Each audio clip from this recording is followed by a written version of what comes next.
Other things that can work well, especially when leaders are already burnt out and dwindling resources and time and bandwidth, is again to harness that power of community. So, could we turn our own workforce, our own employees into consultants and help advise us in how this is working? Welcome to Unexpected Journey Season 2. I'm your host, Ann Bibb. Welcome Mika Cross to this week's Unexpected Journey. As a widely acclaimed transformational workforce expert, Mika specializes in innovative global workforce initiatives, culture change, and employee engagement. Her career includes assignments throughout the United States intelligence community and across the federal government and Fortune 500 companies, nonprofits, academia, and startups to leverage their flexible working in order to achieve a lasting competitive advantage. Before we begin, don't forget to subscribe and leave your comments below. Now let's get started. Welcome, Mika. It's so great to have you on the show. Thank you so much. I'm so excited to be here. I know this is long overdue. Well, not just that. We've known each other for a very long time. Like, I want to say 7 or 8 years, maybe even longer than that. Yeah. When we were doing remote work back then, it wasn't as common. It was much of an, like, why I can't do this, we can't do this. And we were having a lot of different conversations, which have changed over the last few years and are in the process of changing again. So you've got 20 years of experience in remote, hybrid, all kinds of different models of work. But Yeah. what's interesting with you is that you also have the tie-in to government work, working remotely, and all of the changes there. So I'm really interested to see where our conversation goes today. Before we get into that, I'd love for you to tell everybody kind of who you are, where you've been, what you're doing, all that fun stuff. Absolutely. I'd be delighted to. And yeah, I am kind of an OG, as are you. I've actually been doing this for, as you mentioned, about 20 years now, if you can believe that. So I started my career in uniform, having served in the United States Army as both an enlisted soldier as well as a commissioned officer. After 9/11, I joined the United States intelligence community in Washington, D.C., working in personnel. So I was an adjutant general at the time. I was a little old lieutenant, and they needed someone to come assume the job of military executive officer for the military personnel branch at the Defense Intelligence Agency in DC. And I was so excited. I was in the middle of my master's degree. I was in my 20s. I was like, oh, I'll be able to come to the hub of the universe of the nation's capital, get to see all the inner workings of the government and the military headquarters, and get a top secret clearance while finishing my master's degree. Like, sign me up. Little did I know, I was pregnant. And so we relocated. That always throws something, like it That totally is throws a always wrench in right. whatever plan.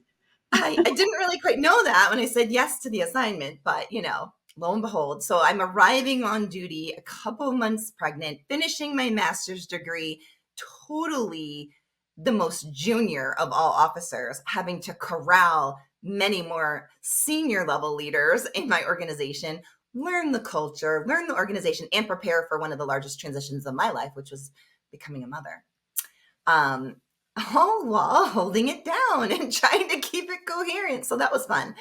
But really, my passion around workplace stemmed from my lived experiences. So in the military, no matter my assignment, I was always part of like the single soldier support group, the military officers family support group, the family readiness group. I really loved to be involved with the whole picture. So not just the service member, but also supporting families, spouses, parents, caregivers, children, and what that looked like, even if you consider it from a national security stature standpoint, in terms of when we support our troops and forces and the whole family structure, their whole support structure with the best benefits and supportive resources, well, guess what? We get our best of service from them.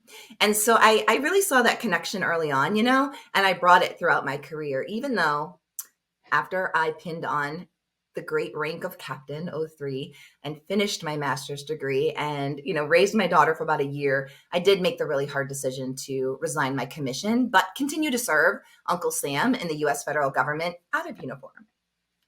And so I took all my resources and experiences in human capital and personnel and transitioned that to the federal civilian side in human capital and human resources. And I worked in areas like employee management relations, focusing on performance and conduct, to work-life and wellness programs, human capital policy development, diversity, inclusion, equity, and belonging, even when it wasn't DEIA and B, it was just EO and diversity, and transformational workplace practices after the 9/11 Commission came out and mandated that the U.S. intelligence community specifically start thinking and fast and doing things a lot differently when it comes to eliminating stovepipes and collaboration. So took that expertise all across government and served in places like the United States Department of Agriculture, the Office of Personnel Management, the Department of Labor, among many other agencies, before jumping to private industry, working for one of our favorite fully remote companies, FlexJobs. So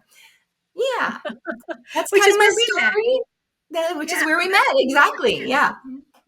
You just said a lot, but one thing that really stood out is something that I believe we are truly aligned on. And it's a hard message for people to hear. And that is, yes, we are remote work advocates. We have been doing it a long time. Remote work, distributed work, however you want to refer to it. However, I don't think either one of us say everybody can work remote or everybody should work remote. It is more along the lines of people, if their job allows it, should have the opportunity to be able to work where they're going to be most comfortable, most successful, the healthiest, because that flows through.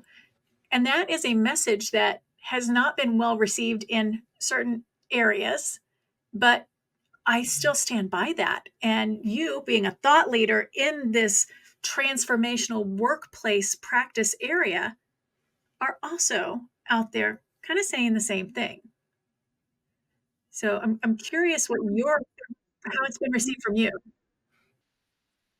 Yeah, I was going to say absolutely spot on. And our nation's policymakers are all really trying to wrap their heads around what this looks like from a design perspective, from a performance and accountability perspective, from an oversight and reporting perspective in terms of delivery of outcomes and mission when it comes to the nation's largest employer, the US federal government. And so I'm a huge advocate of just really taking a look and a step back at the data and what those insights say. And first and foremost, it is important to acknowledge that about 70% of US workers are what you call deskless workers. So these are workers on the front lines or in industries and occupations that require on-site, physical, co-located, on-prem kind of work, whether it be in hospitality, retail trade, education, manufacturing, you name it, or military service, right? Or on the front lines in healthcare. Yeah. And so if we take a look at how those frontline deskless workers are experiencing the work environment in this new, ever-changing dynamic world of work that we are navigating post-pandemic, and how they're faring even when they're working on site and physically co-located with their coworkers, it's quite interesting because frankly, they're not doing so great. And if you're taking a look at the instances of worker well-being indicators in areas like workplace stress, workplace anxiety, which can lead, if unmanaged, to high rates of worker burnout, attrition, and what that means to organizations' ability to drive performance, serve its customers, and deliver mission, it's breathtaking. And so organizations, no matter where you stand on remote or hybrid or just flexible work at large, really need to consider the human factors that are chipping away at culture and workers' relationship with work at all in terms of how they value and regard what they want out of a workplace. you just used a phrase that I've not heard, but I recognize what it is. And deskless workers. So when people have been talking about the remote work industry, the remote work, the movement, what have you, to your point, there are a lot of individuals that they don't even, it's not an option for them. So a lot of individuals are focused solely on the workers that go into an office and sit at a desk. So they're making this argument, they're making this fight. I cannot tell you how many people I know that have worked in the restaurant industry, for instance, for a long time. And I saw so many messages being shared on Twitter, on Facebook, on Instagram saying, guys, you know what? If you have a remote work job, if you're able to work remotely, why are you complaining about having to work remotely? We can't. We are temporarily unemployed, or we are temporarily unable to get income because of this, or our whole world has changed. Restaurants are a great example of that. You know, how they had to start putting up barriers between booths and how they had to serve or put everything outside. It was life changing. And this is a whole group of individuals, the deskless workers, I love that term, that seem to have almost been forgotten in the fight for the ability to work remotely. Absolutely. And again, when we look at the data in terms of turnover, attrition, workplace satisfaction, employee engagement, the very workers who are working in a physically co-located environment aren't faring much better. In fact, often they're faring worse. So this concept and regard for in-person work without strategic design and alignment to, job performance, again, job design, outcomes, outputs, and customer impact is going to have even worse of a consequence on the very things and indicators that workplaces are hoping to enhance. And so, if not done thoughtfully, if not done strategically, if not done with a data informed approach and a framework by which you can assess, monitor, measure the impact of the work environment as it changes, as it evolves, we are going to be desperate, even more desperate for talent. And it's ever evolving, right? Because I mean, if you look at where we were 6 months ago, a year ago, 18 months ago, every single stage of that were different with regard to how thought process was for workers being able to work and where they are working. So I guess going along those lines, you, as I said, are a thought leader in this area. Do you have some examples of successful workplace transformations that you've been involved in and how it impacted the overall organization? And I mean, like the whole organization down to the individual workers who are directly impacted by the decisions that are being made around the workplace transformation. Yeah, absolutely. You'd hope I have a few examples after a few decades of this work. Let me point to some that I've seen during the pandemic. You might be surprised too. And this is pulling from, again, the federal government space. But I have seen organizations like at the U.S. Department of Homeland Security, even at the Immigration, Customs, and Enforcement Agency, who has given up office space, certain pockets and teams of their organizations who do work from a desk and are knowledge-based workers, but also serve customers all across the country and in field locations and do a lot of travel, give up their office space and invest in the right resources in training, team building, skill and competency around working across distance, creating culture, collaboration, and connection for teams that are not physically co-located, coming up with a plan for their strategic leadership to decide on those performance indicators, outcomes, and goals, and then measuring against them, and having a consistent way to be able to assess and and review the data in terms of impact and workforce changes. And so not only did they save an exorbitant amount of money, but they have reduced turnover and attrition, which impacts mission. They've been able to serve more customers. They've been able to get more timely reports when it comes to, this was a particular organization in the equal opportunity and compliance space in terms of legal requirements for meeting deadlines and timelines with reporting and case management, and more positive outcomes. And so in turn, that saves the taxpayer millions of dollars per year, if you consider that. And they've had some wild success stories in that capacity. I've also seen approaches for offices of Inspector General in the United States government.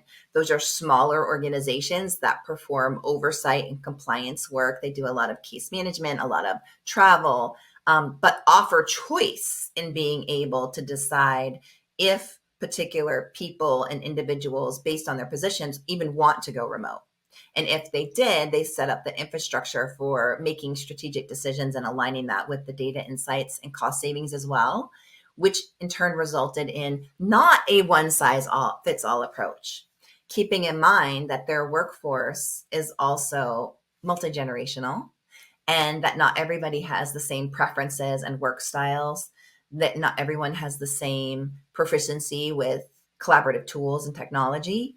And so really taking this approach of designing it around the workforce preferences, job requirements, and the ability to track data and cost savings as well.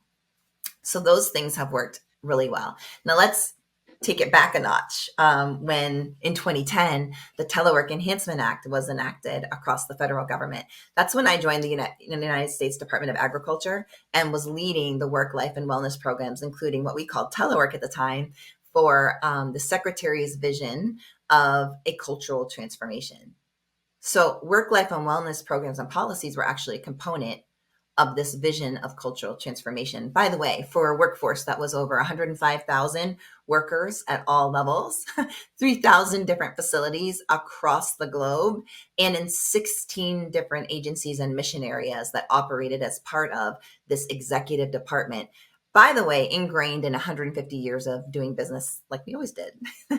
And so taking this radical approach to helping empower program managers, supervisors and managers, but also employees to understand their individual part in cultural transformation and making these policies, even like work, life, wellness, flexibility, telework, making it a shared responsibility for reporting, for accountability, for performance and conduct, really helped drive success. And so at that time, within 1 year of implementing new updates to more expansive telework programs alone, we saw a more than 5% increase in employee engagement across the organization. You talk about statistically relevant.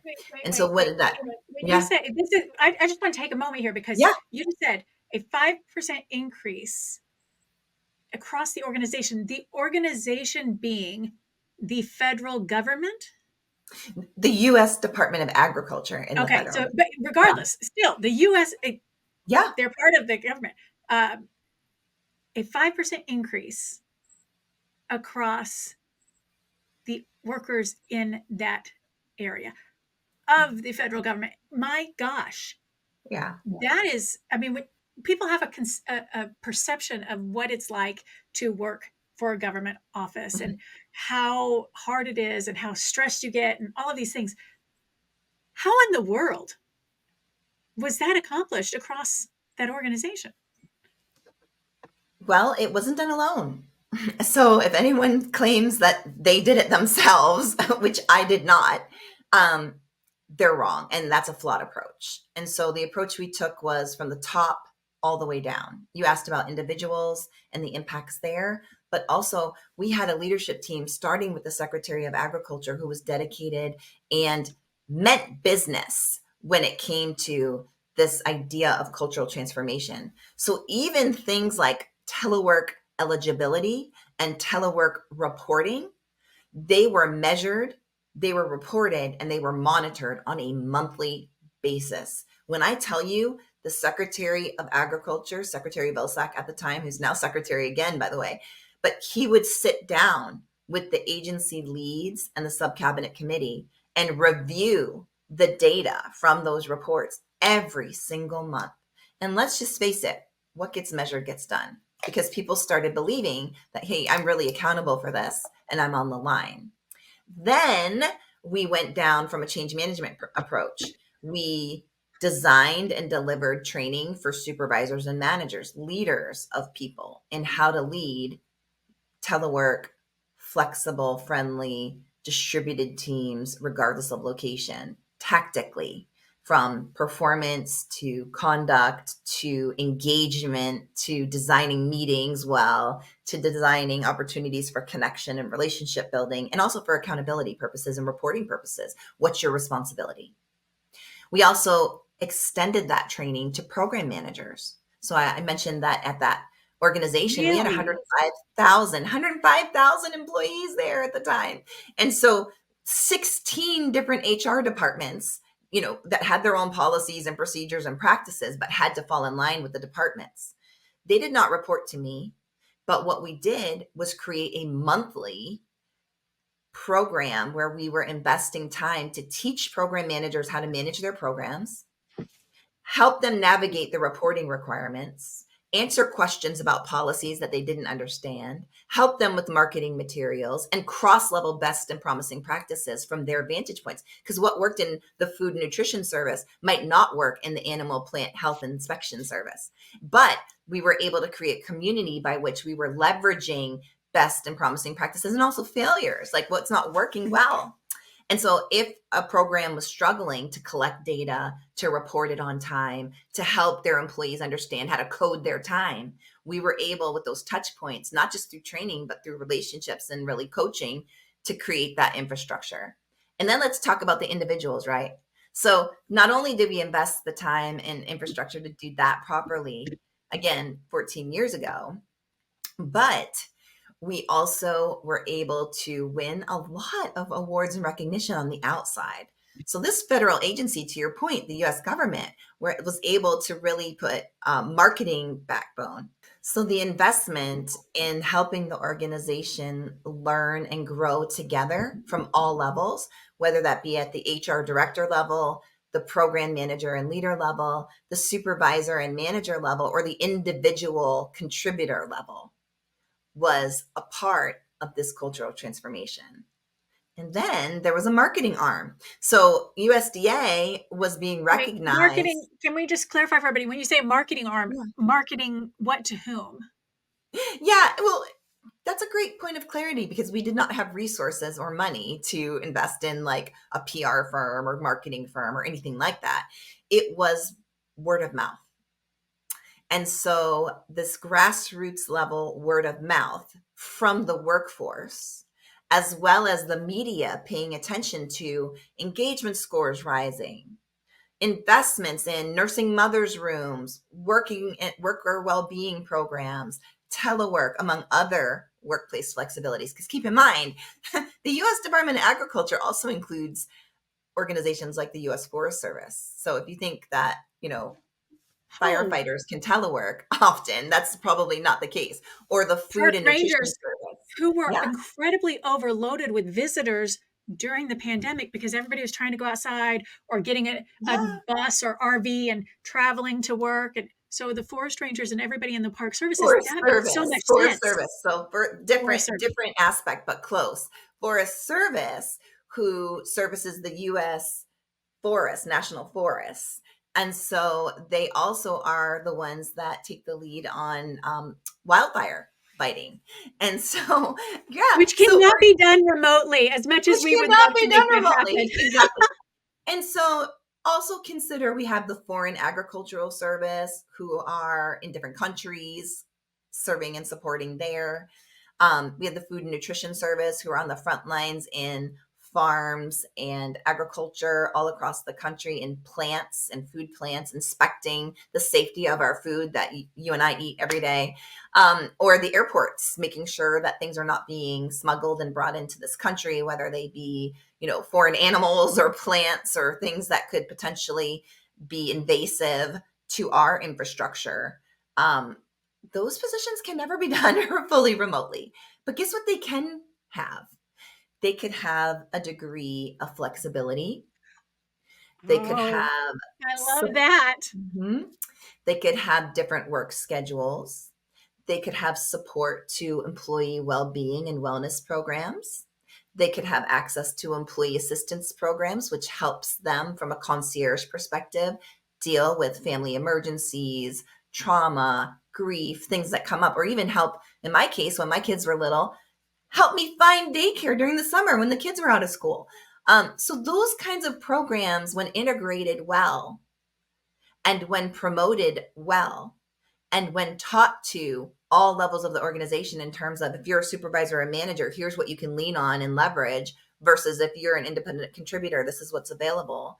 And we're going to help and support you, but you have a responsibility also to be judicious of your time and to make sure that you're still performing and all of these things. But it really did end up with a cultural transformation. And that was the vision. It was only one component. Keep in mind, there were many other components to this transformation. But can you imagine back then, this organization this large, leading the way across the federal government, having the right measures, the data, the insights, and the return on investment calculations to show the rest of government and also employers across the country that this can be done and can be done well. And it's not a one size fits all approach. Love that. We say that all the time. I think I love where this is going because I think a lot of people don't have that bigger view that you, being in the role that you have been and are, can see the whole picture across an incredibly large structure or organization, but then have to think about how to drill down into so many different areas. It is a large project to look at strategic workplace transformation across any organization, be it small, startup, enterprise, tenured, what have you. And I think if everybody could understand or even see that kind of journey map that you have to really dig down and create, they would be overwhelmed and shocked by what has to go into that. So as we're thinking about that, you mentioned how training leaders and program managers, which was a huge aspect of success or failure in any organization when it came to remote work. But can you talk about the role of leadership specifically when you're looking at this strategic workplace transformation and how they can positively impact it or negatively impact it, really? Yeah, I think it depends on the organization and the organization's culture. But Mm-hmm. I often like to frame change around two simple things: what's in your control and what's not. And Oh my gosh, that's the life lesson. That's not just a workplace transformation lesson. That's like telling my adult children, what can you control? yeah, What can't you control? Right? I think we've learned that most parents, especially mothers, can appreciate that concept. And then the other bucket is my favorite, which is the Eisenhower matrix, what's important and urgent. And if it's not an urgent and important, how do we shift the other priorities so that we're focusing on the most high value work? And so when I think about culture change and, people, it's so hard. It is hard. It's difficult, but you know what? Baby steps are still steps forward, and we all have a part to play. So I think starting with the concept of building trust and confidence around the fact that if you're investing in a change, whether it's a change to your policy, your procedures, your practices, your initiatives, what are the purpose? What are our values? How do we live our values through this change? And how do we see ourselves? And what are our responsibilities? Either if you're a leader or if you're an individual contributor, because everybody has a part to play. And then the messaging pieces to that. So equipping people to feel empowered that they can control the things they can control, and that they have support resources, and a community of peers across the organization for when things aren't going the best. Look, let's keep it real. If you think that every leader is read in and bought into this focus on return to office in the ways that many organizations, private or public, are doing it, we all know that's not the case. But many of them are going to have to implement those policies regardless. So, what things do you have in control that you can do to make this a little more palatable? Well, let's think about it. Can you approve other work schedule flexibilities? Can you design together time for that meaningful in-person work and think about how to create space for connection, team building, and innovation? Can you cultivate cultures of psychological safety where we really embed this concept of instrumental assistance, helping each other out and catching each other up, especially if we're not all working at the same time at the same place? Can you help recognize hidden bias on hybrid and distributed teams in your own self and lead by example? Are you investing in intergenerational skills to communicate and collaborate better? That's a good one. Yeah. And can you listen? Can you make room to listen to the pain points, the suggestions, the feedback? And even if you can't control the result and respond to everybody's idea and suggestion, can you help them be a part of the change or help empower them to connect with resources to help you make the workplace run better from their perspectives? So those are little small things that make a big difference when you're talking about workplace and employee engagement. I want to dig into that a little bit more because there's so much around whether it's remote, hybrid, in office. There are so many different things that go into building culture in an organization, especially during a transformation time period. But before we go into that, I'd like to give everybody a little chance to get to know Mika. So I know Mika's seen the show. She knows that this is our this or that section. But for our new listeners, Mika and I are going to get a random word, two random words or two random phrases, and we have to choose. There's no, I don't want either or I want both here. We have to choose and explain why. So we'll both do it. The first random phrase or words are, let's see what we get. Beach or mountains? Ooh, that's a hard one. It's I'm hard. from Maine. We have it all. I'm Yeah, gonna I say want to beach. pick both, but the rules say no both. So, I'm gonna so say beach. which one are you going to go with? Beach.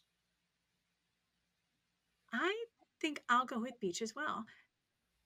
Now, here's the for those of you who don't know, a lot of you do. I just spent a little bit of time in Alaska, which, like where you are, has both, right? Like there are mountains, there are beaches, there's everything.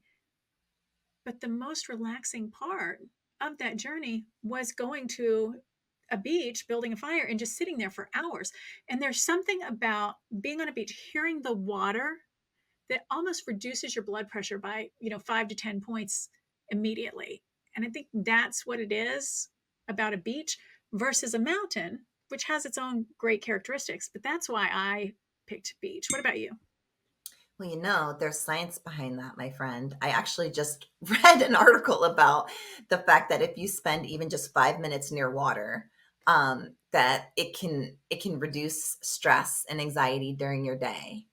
And so I actually live on the Maryland Chesapeake Bay. Like literally, you can look out my home office and see the waves She has splashing. the best freaking view I have ever seen, It's and it's it's gorgeous. amazing. So, yeah. But I have to say also that I grew up in a lake town right on what's called Pushaw Lake in Glenborn, Maine, outside of Bangor, if you're a Stephen King fan. So water was a part of my life growing up. I swam in it in the summers. I skated on it in the winters. We made little boats and all these things. And so just water was a big anchor for me no matter where I was. And I feel most connected to water. Kind of makes sense if you think about it because what are our bodies comprised of? And so when you think energetically, Coffee for me, coffee. yeah, Bag of coffee. coffee. But when you consider energetically what's flowing through our human bodies in terms of turning energy into thoughts and creativity and all of those things, for me, I feel most flowy when I'm near water. Yes. And it's just I feel like I'm in more in control of my soul, my being and everything. So there we have it. We're 1-1 right now. Yeah. Okay, the next phrase or words are city life or country life. Ooh, I definitely would think country, but I don't like it too rural. I like little, small, I'd say rural metropolitan areas. Um, I don't necessarily think of them as country, but there are places where like you can walk to the grocery store, you could walk to the bank, you could walk to happy hour and get a cocktail or ride your bike or something. I like to be close enough to people, but far enough away where I have a choice.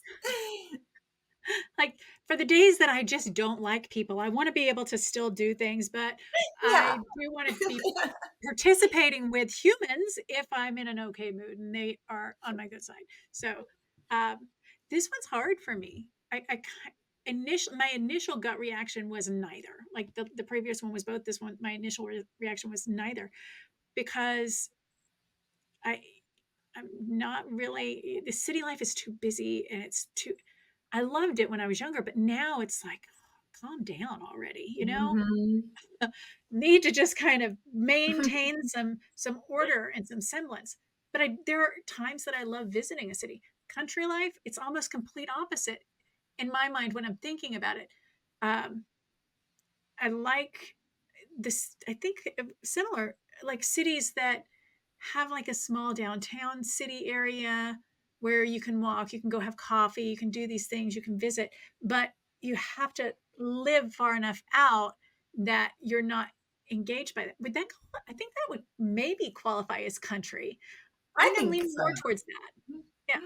Yeah. As I'm talking it through with you, I'm like, See, we're on the same page, my friend. we usually are, which is awesome. Even when we aren't with everybody else and we're making, Yeah. debates and going forward on things, we're generally aligned. All right, last one. Oh no, we can't do that one. No? I think we need to skip this one because Now we I have to. okay, well, brace yourself. Okay. Working remotely or working in the office. Definitely remotely. Come on. Who are we? I know. That's why I was like, I don't think we could do this one. It's a kind of a given. Um, But I think that brings up a good point. The reason that I am so successful and I like working remotely is because even though I have this space that I have put together that works for me, I am not here all the time. I travel, I go visit people, I work at other offices. I just spent 2 months going to, visiting my son out of the country, going to visit friends. So working remotely, but not in my box at home. I'm out and moving because thankfully I have a job that allows me to do that. And I think that's the big piece for me is the ability to move where I want to move and continue to work. Mhm. So, yes, on the remotely, but I just want to make sure everybody kind of hears that even if you are a work at home or a work remote individual, how can you fit that movement into your life so that you don't feel trapped in a box in your house? That's a really important concept. And I think likewise, I schedule together time, and think about it. I mean, I'm in, right? When I'm doing keynotes, events, when I'm doing training, I'm facilitating team building workshops. I love that. I love being together in person because we're designing that time for intention and purpose. And we're designing fun. I always build fun. I have to have fun. There's science behind it. So, my favorite thing is bringing teams together, teaching them how to work better together. And then if your preference is to do deep work on your own, having the ability for those positions and those workers that can participate in that kind of, flexibility to be able to do it. But then also helping to design that together time for when it makes um, the most sense and when it creates the best outcomes. Not to just sit in an office alone, jumping on Zoom or, going meeting to meeting. That's not intentful design for together time. So yeah, I think a combination of both, but primarily I do my best deep work remotely. So I love that. First of all, thank you for participating in this or that. Always have fun, always learn things about people. I love that our last question and the conversation around it fed back into what we wanted to bring it back to. That was unintentional. These are random, guys. Y'all know that. Done it for a long time, but tying back into that culture conversation, it's so important. Maintaining that strong company culture is so important, but it's so challenging when you're either fully remote or partially remote, or more importantly, kind of where we're talking about during a workplace transformation, keeping and maintaining that culture is incredibly difficult, but so important. So, what are some practical steps? Typically, I would ask for leaders, but I'm going to change it up here because I think culture isn't just about what leaders do, it's what everybody does. Even if you're not the decision maker on how the culture is being driven or what you're doing, your participation, how you react, how you respond is driving the culture. So, what are some practical steps that leaders, individuals can do to foster that engagement and community during a workplace transformation? I think first it's reminding people that they are stronger together. And together doesn't have to mean physically co-located. So finding opportunities to do things together in a way that makes sense for organizations and reminding them the power of connection. So that could look like a 25-minute trivia session around your company's history. Or in the federal government, we actually have historians' office in some really old organizations and agencies. And so inviting maybe the historian's office to come lead a fun trivia session around the history and evolution of your organization. It can remind people where we came from. It allows us to have a little bit of fun together.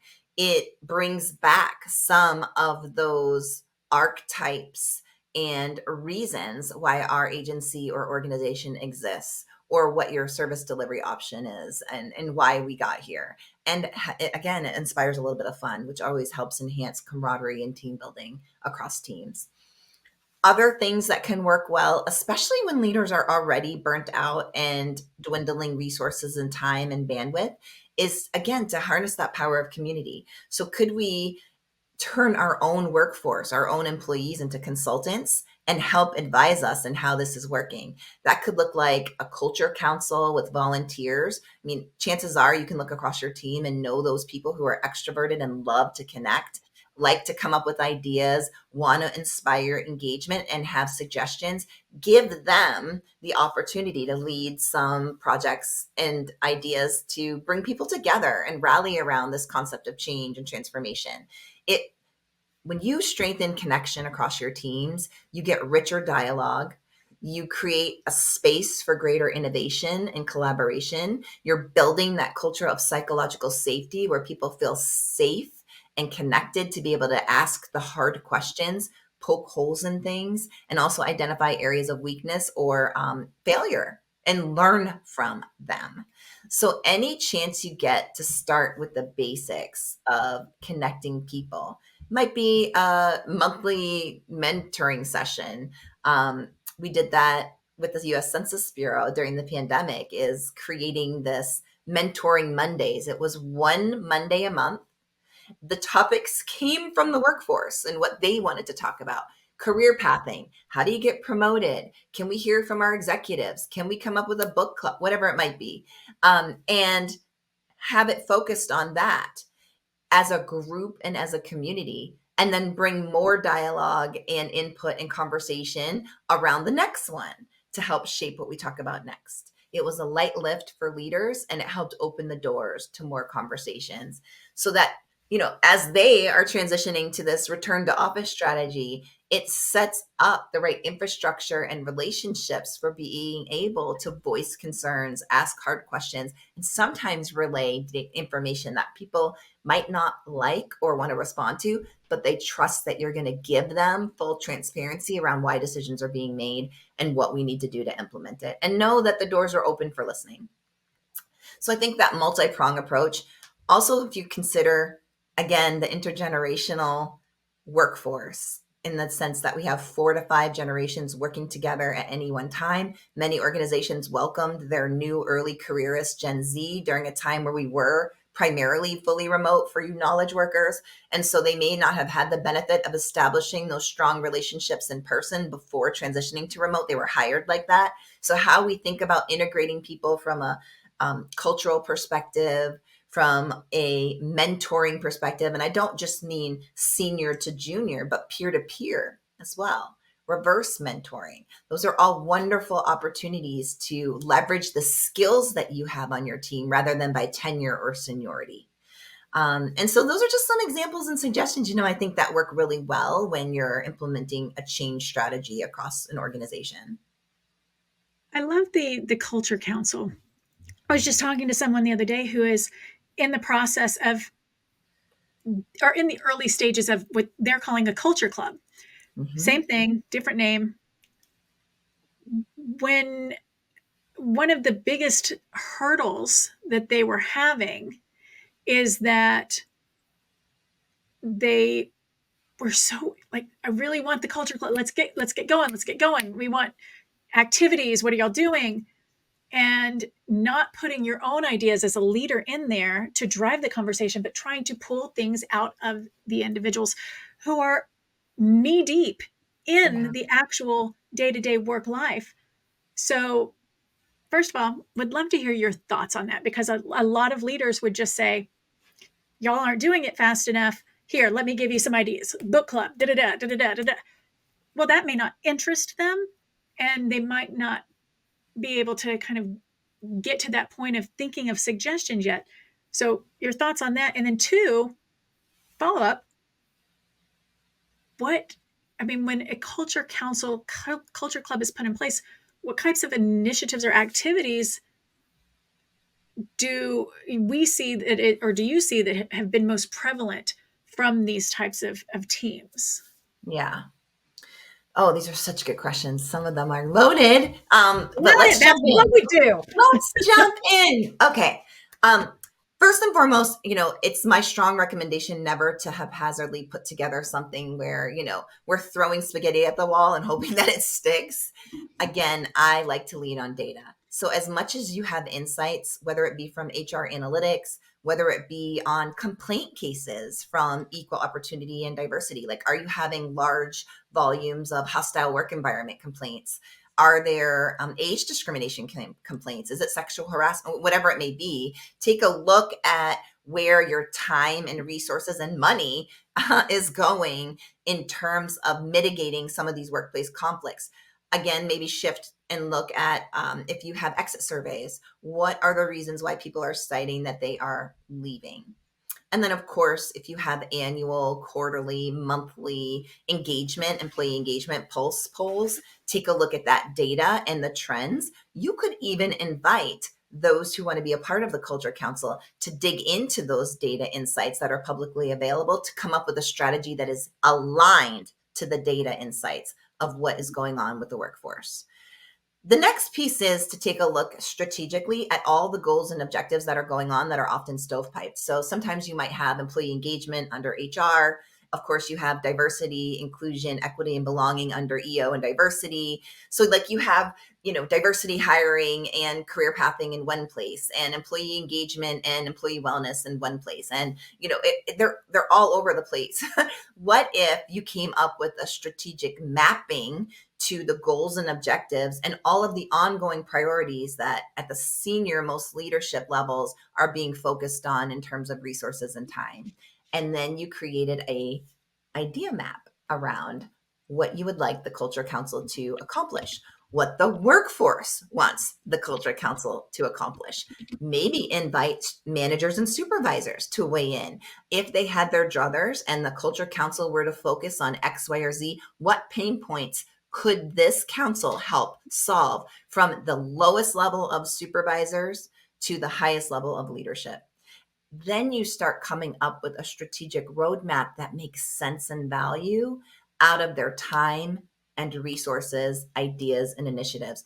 Otherwise, you're going to be throwing a book club at people when the last thing they want to do is spend more time doing things that aren't aligned. Maybe it's a book club on leadership or career development or intergenerational skills. It's a specialized way of bringing that up.